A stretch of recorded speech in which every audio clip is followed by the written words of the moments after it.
वाष्पीकरण विधि के बाद में हमें आज अगली विधि पढ़नी है। दूसरे नंबर पर है अपकेंद्रण विधि।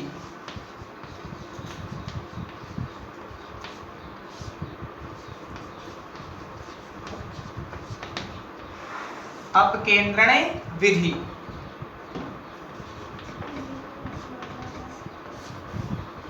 इस विधि में एक सेंट्रीफ्यूज मशीन अर्थात अपकेंद्रीय मशीन या अपकेंद्रीय मशीन की सहायता से दूध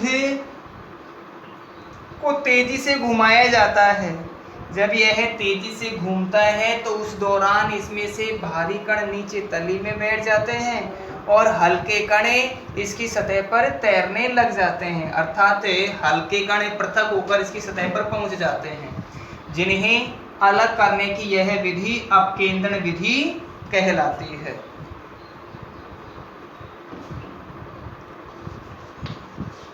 दूध से क्रीम पृथक करने के लिए क्रीम पृथक करने की विधि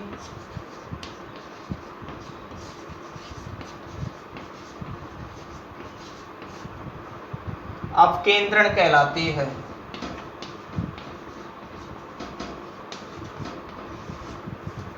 अपकेंद्रण कहलाती है।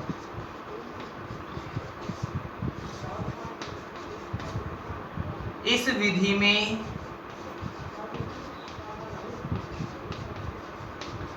अपकेंद्रण मशीन से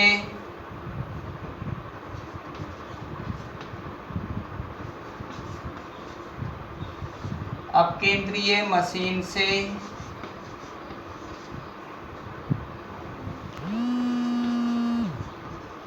दूध को 2-3 मिनट तक तेजी से घुमाया जाता है। 2-3 मिनट तक तेजी से घुमाया जाता है।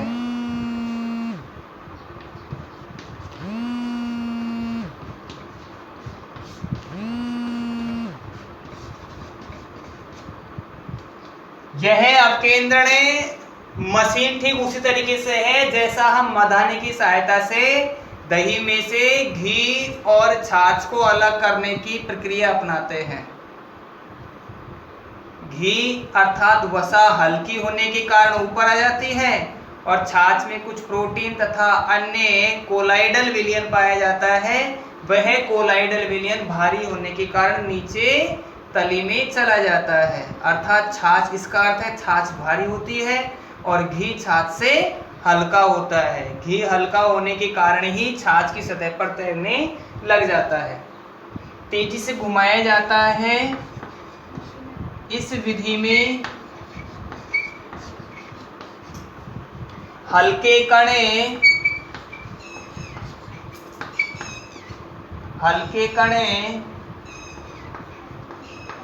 ऊपर तैरने लगते हैं। हल्के कण ऊपर तैरने लगते हैं तथा भारी कण तली में बैठ जाते हैं। भारी कण तली में बैठ जाते हैं। दूध से क्रीम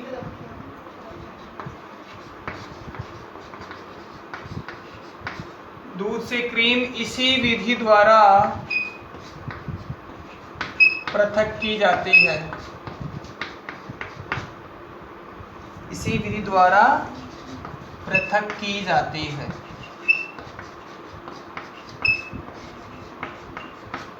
इस विधि के क्या अनुप्रयोग है, हम वो अनुप्रयोग भी समझते हैं।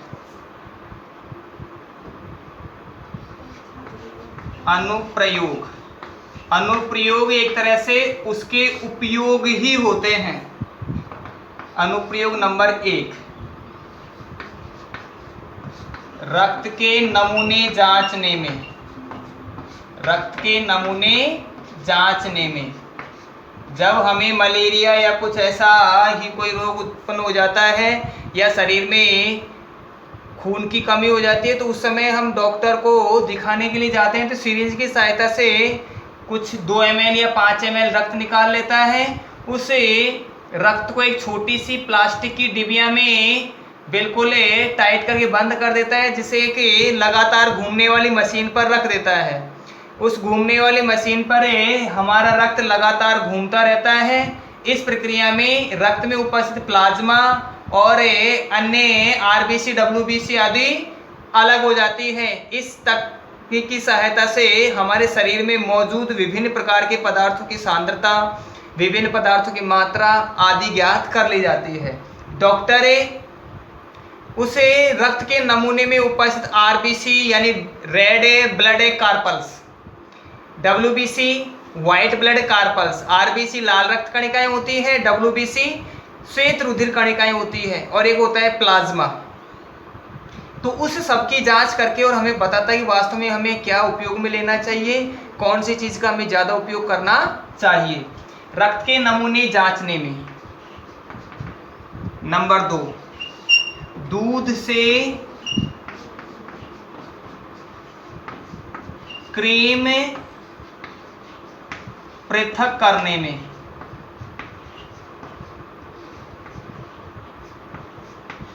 दूध से क्रीम पृथक करने में। नंबर 3 है वॉशिंग मशीन में कपड़े सुखाने में।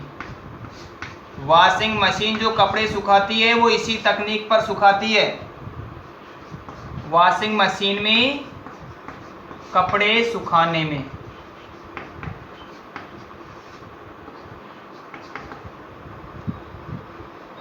कुछ पाठगत प्रश्न हैं। दूध को मथने पर आप क्या देखते हैं? तो सीधी सी बात है, जाहिर सी बात है, हम सभी जानते हैं जब दूध को लगातार मथा जाता है तो उसमें से क्रीम अर्थात सामान्य भाषा में हम जिसे घी कहते हैं वो पृथक हो जाता है।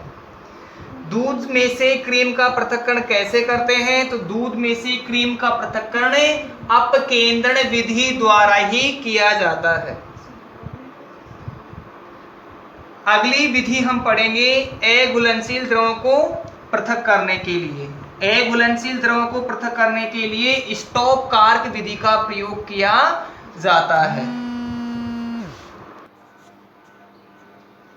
अगली विधि हम पढ़ेंगे विभेदी निष्कर्षण या पृथक्कारी कीप विधि। नंबर 3 विभेदी निष्कर्षण।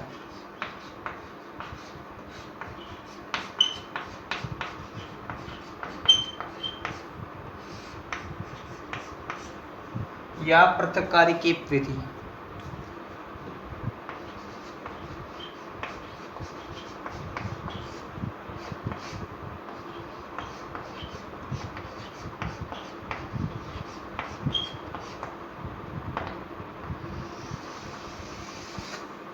इस विधि द्वारा 2 अघुलनशील द्रवों को अलग किया जाता है। इस विधि की सहायता से 2 अघुलनशील द्रवों को अलग किया जाता है। इस विधि के लिए जो व्यवस्था होती है वो व्यवस्था इस तरीके की होती है कि एक कार्क लगा हुआ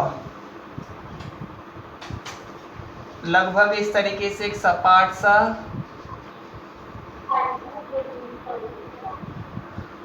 एक पात्र होता है जो ऊपर से लगभग ज्यादा चौड़ा और नीचे से सकरा होता चला जाता है।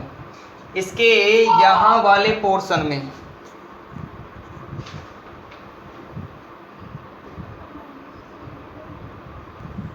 इस वाले पोर्शन में एक पृथक्कारी कीप लगी होती है।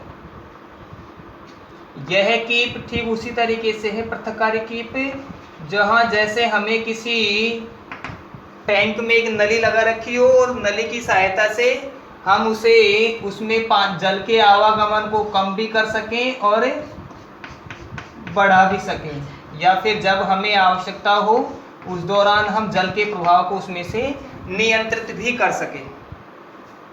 इस तकनीक में जब तेल और जल का मिश्रण लेते हैं, तेल और जल दोनों एक दूसरे के साथ अघुलनशील होते हैं, एक दूसरे में पूर्णतया नहीं घुल पाते हैं। इन्हें जब एक दूसरे के साथ मिला दिया जाता है तो ये एक परत बनाकर एक दूसरे के ऊपर अवस्थित हो जाते हैं।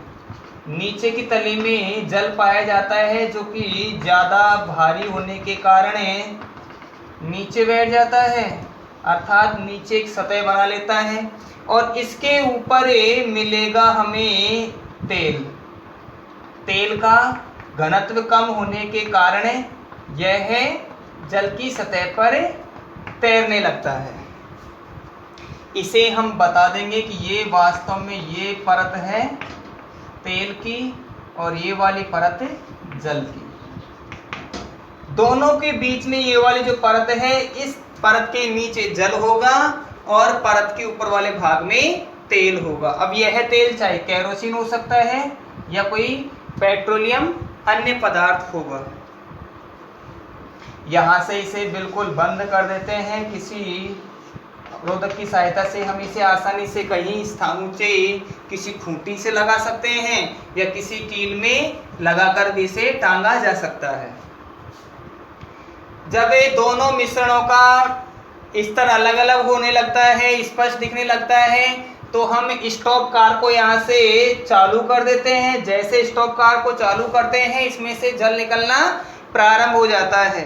जैसे जल निकलना प्रारंभ होता है तो यह सतह धीरे धीरे नीचे आना या फिर नीचे सरकना प्रारंभ हो जाता है और एक स्थिति ऐसी आती है कि धीरे धीरे लगभग पूरा जल बाहर निकलना या पूरा जल बाहर निकल चुका होता है। जब इसकी थोड़ी सी मात्रा शेष रहती है तो यहाँ से स्टॉप कार को थोड़ा कम खोल देते हैं, जिसकी सहायता से बूंद बूंद करके जल की बूंदें नीचे गिरने लग जाती है। जब हमें स्पष्ट हो जाता है कि पूरा जल निकल चुका है तो उस कीप में केवल तेल शेष रह जाता है। इस तेल को किसी अलग पात्र में रख लिया जाता है।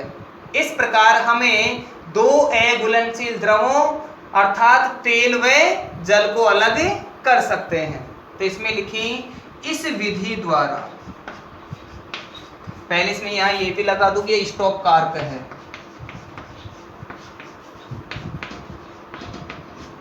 स्टॉप कारक इस विधि द्वारा दो अघुलनशील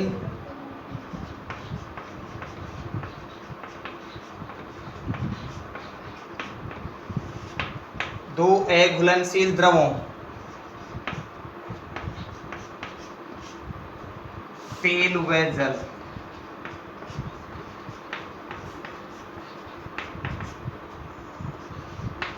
के मिश्रण को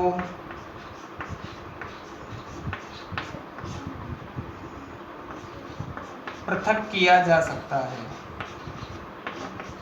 या पृथक किया जाता है।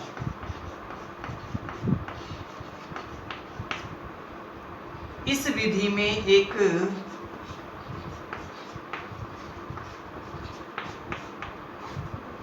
पृथककारी कीप लेते हैं।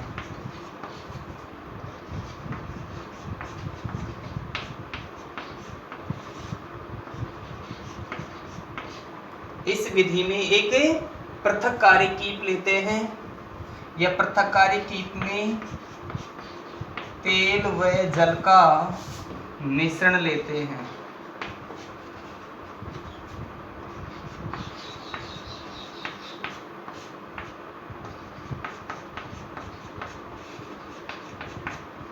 कुछ समय पश्चात मिश्रण में दो परतें बन जाती है। कुछ समय पश्चात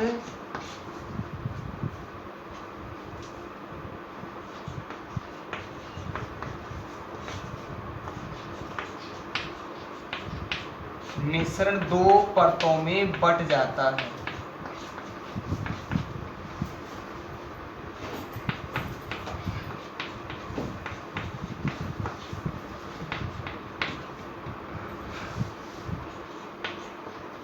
तेल हल्का होने के कारण ऊपर तैरता है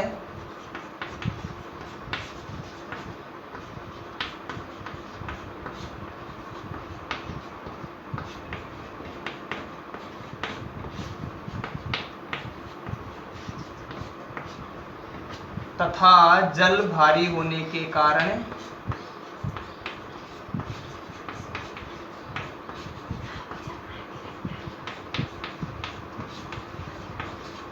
निचली सतह में रहता है।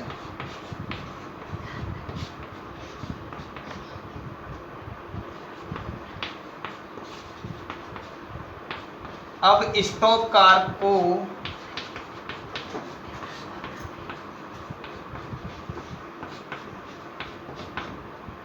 चालू करें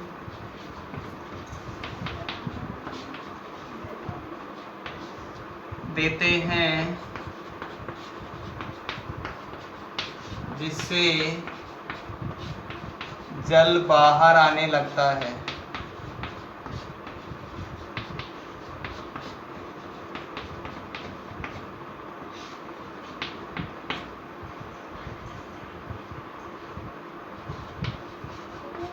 तथा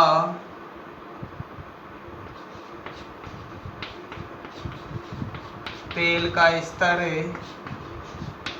नीचे आने लगता है।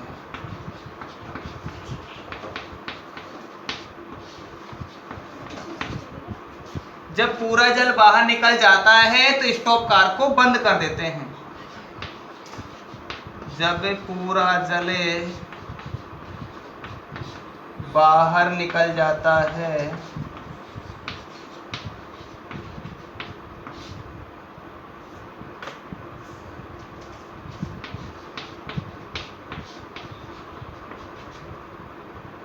तो स्टॉप कार को बंद कर देते हैं।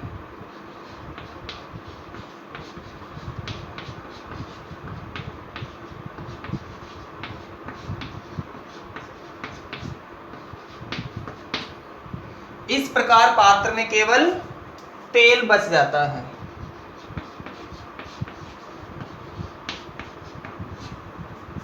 इस प्रकार पात्र में केवल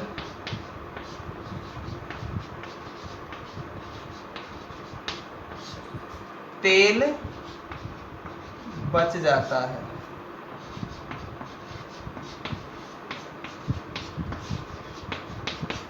अब तेल बच जाता है, इसका अर्थ है कि दोनों एक दूसरे से अलग अलग हो गए। इस विधि के कुछ अनुप्रयोग यानी उपयोग भी हैं, वो उपयोग भी हम अब लिखेंगे। अब है इस विधि के अनुप्रयोग। कौन कौन से क्षेत्रों में इनका उपयोग किया जाता है, तो लिखेंगे तेल तथा जल को पृथक करने में, तेल तथा जल के मिश्रण को, तेल तथा जल के मिश्रण को पृथक करने में,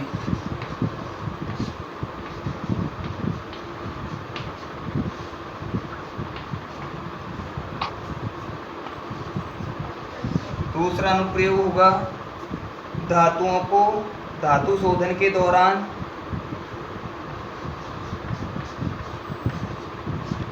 धातु शोधन के दौरान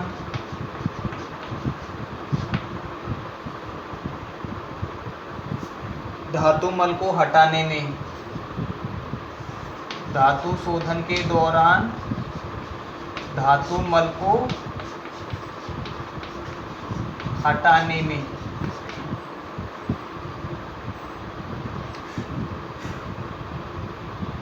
इस विधि के दोनों अनुप्रयोग होंगे।